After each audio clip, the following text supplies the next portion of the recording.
It is said, once you successful able to maintain the software application or product, then your product is going to be successful. Hello friends, welcome back to the Java Ashram tutorial. So today we are going to discuss about Kubernetes. So how Kubernetes is going to help the life cycle of the product, how it is going to help to make the system to automate. So let's say you have created a small product application, okay, and you want to share with the world. And using the Docker container, you are packaging the application. Why you are packaging the application using the Docker? Because Docker will make sure that application will work regardless of environment or infrastructure. So it will package all the required software, all the required version, all the hardware dependency, third-party jar, and all. So if you want to understand the Docker more deeply, I have shared the separate video on the Docker. You can spend the 5 minutes over there, and you can learn how the Docker container works for packaging the application. So using Docker container application, you have packaged the application.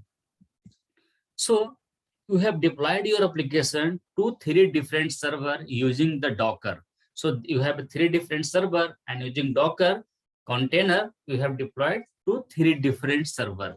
So 3 instances is running over 3 different servers. So application is starting successfully, where you are receiving the huge traffic.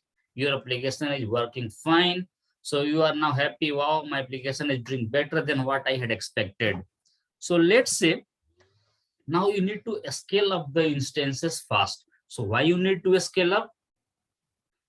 Maybe because in the festival season, okay, you will have to receive the more traffic, and using the 3 instances, your server could be down. It can't be blast, right? So you will have to scale up, like the Amazon or Flipkart. You have seen in the festival season, they receive the huge traffic, they receive the huge order. So to tackle that order, to huge volume of data, they will have to scale up. So now, since your application are getting the huge traffic, now we need to scale up from 3 server to 10 server, which you require. So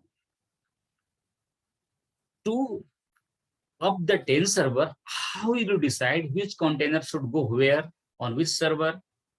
How will you monitor all the container and make sure the container, if the container are getting deployed, the server is up and running? So this is the very tedious task, right? So you will be maybe got frustrated to maintaining all these things.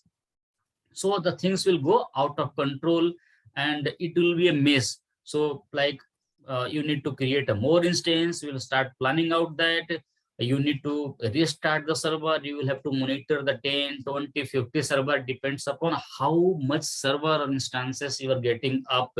So how you're going to manage this, the time you are running against the time is going far ahead that you had expected. So you can see how things can be messed up if you are going with the manual, and how much efforts and the resources will require to manage all these things. Okay, so what if all these things can be handled by the system?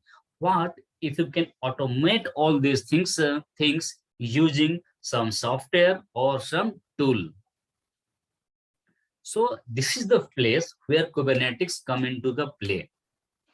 So Kubernetes is nothing, it's a tool to automate the things and make the system ready to maintain and to scale up and scale down, okay, and all this kind of management stuff.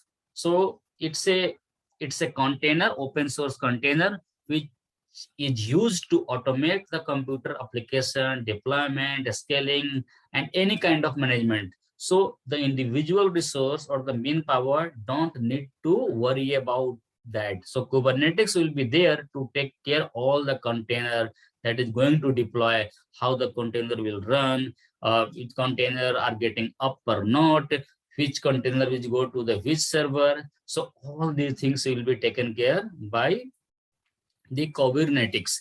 So if required to scale up in the festival season, it will scale up the server. And if after festival season is over, it will scale down the system. Okay, from 40 to 10, or maybe in the festival season, it can go beyond 10 to 100. It's up to the Kubernetes. It will have a such kind of intelligence to take care all these stuff. So how it works? So Kubernetes is an operating system, okay, like it's a container. So running modern application across multiple cluster and infrastructure on the cloud service, okay, and in the private data center environment. So, Kubernetes creates the worker threads or worker nodes to run that application. So there can be a multiple nodes on that, and the head nodes and the worker nodes become a cluster to operate all these things. You can understand in this diagram, right? If you see, there is a multiple nodes over here, okay? And one node maybe will have a separate CPU, separate run. So this is how it works. And how is the architecture? The architecture is, it looks like it's a complex, but it's a very, very easy one. So Kubernetes creates its own proxy worker nodes, and each worker node you can deploy the your container, right? There will be scheduler to manage the all. It will control manager which will manage the the life cycle of your container. So every nodes contain a container runtime. So basically two terms you have to take care in your mind. Kubernetes. So Kubernetes is basically for starting, stopping, and managing the individual container. That you will have to remember. Okay, so it will be requested by the Kubernetes control panel to Kubernetes, and Kubernetes will maintain all these things like to start, stop, scale up, and scale down, and all. Right, and the other is QB proxy, right? So it is for networking and the load balancing, right? So suppose you have a 40 instance or 20 instance. So once the request is coming, so request will go to the which instance or which server will handle that request, right? So that is a responsibility of a QB proxy. Okay, so it will decide which request should go to the which server, and it will balance it. It should not happen like the 100 request is going to the one server and another server is sitting idle and handling only one request, right? So all the responsibility will be taken care by the Kubernetes. And here we are using the terminology QB proxy and Kubernetes. So thanks guys. This was all about the Kubernetes, how the Kubernetes works, that you should understand at least the basic thing. So thanks for watching this video. If you like this, please subscribe, like, and share. And if you have a time, see you in the next tutorial. Bye bye.